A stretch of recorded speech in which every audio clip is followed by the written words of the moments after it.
খুলি। কেন? শুনো, আর তো পারতেছি না। থামেন, আগে জন কাগজ কলম নিয়ে আসেন। আপনার সাথে আগে চুক্তি হবে, তারপর আপনি আমার লগে ঘুমাবেন। আবার কিসের চুক্তি? শরিয়া আইন মোতাবেক কবুল কইছি। কামের নামাজ দেন মোহর যা দেওয়ার দরকার সবই তো দিছি। সবই ঠিক আছে, কিন্তু আপনি চরম লেভেলের কিপটে। বিয়ের সময় তো বুঝতে পারিনি।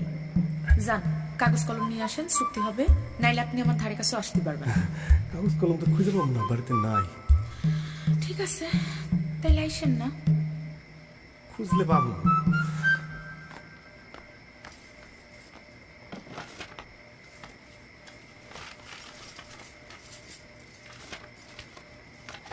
লিখেন,